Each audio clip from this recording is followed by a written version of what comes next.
Salam Bapak Ibu yang dikasihi Tuhan. Mari sebelum kita mendengarkan renungan singkat, kita akan berdoa terlebih dahulu.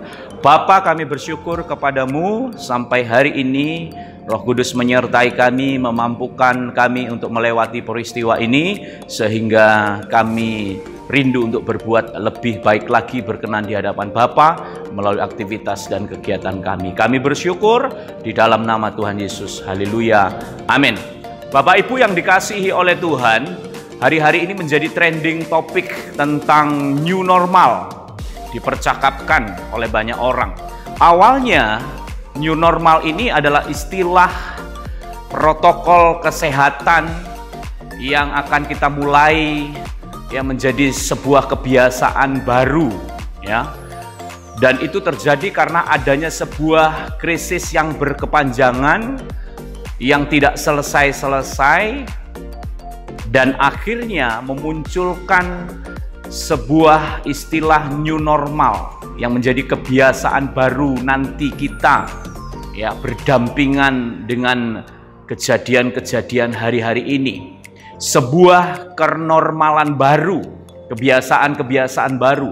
Memang awalnya kebiasaan-kebiasaan baru, kenormalan baru ini itu ada rasa tidak biasa, kurang nyaman, kurang dapat kita terima pada awalnya.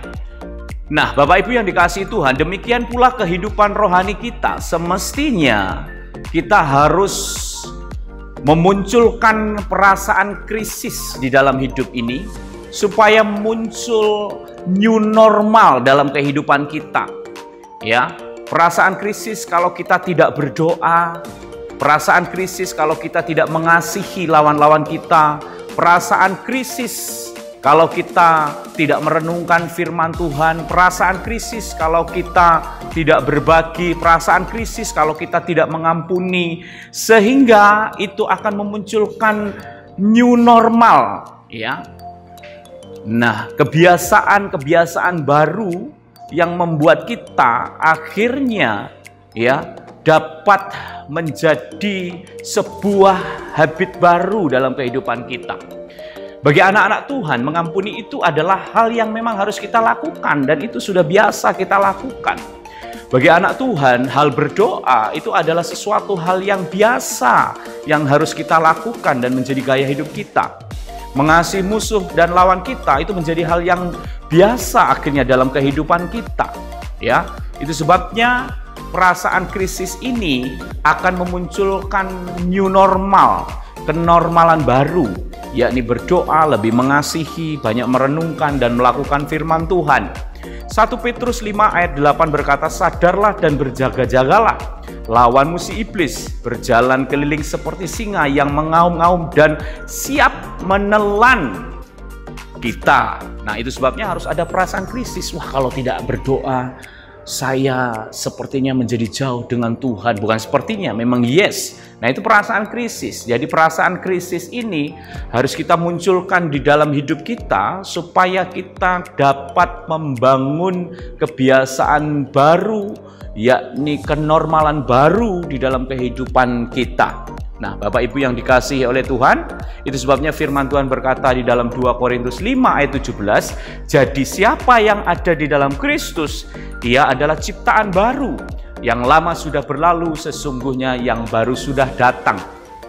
Pandemi Corona COVID-19 yang tidak ada akhirnya dan belum ditemukan vaksinnya ini, akhirnya kitalah yang harus hidup berdampingan, artinya harus hidup dalam sebuah istilah new normal. Kebiasaan-kebiasaan yang tidak pernah kita lakukan, protokol kesehatan yang kita tidak lakukan, akhirnya menjadi kebiasaan baru kita. Itu sebabnya Bapak Ibu yang dikasihi Tuhan, munculkan perasaan krisis di dalam hidup kita, sehingga tumbuh kebiasaan baru, kebiasaan yang baik untuk makin bertumbuh di dalam Kristus.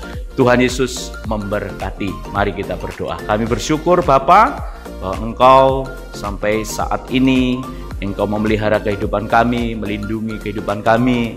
Kalau kami dilewatkan daripada situasi saat ini, itu oleh karena Engkau memberi kesempatan kami untuk kami berbuat lebih baik lagi, membangun kebiasaan-kebiasaan yang baru, yang makin mengarahkan kami untuk dekat kepadamu. Kami bersyukur di dalam nama Tuhan Yesus. Haleluya.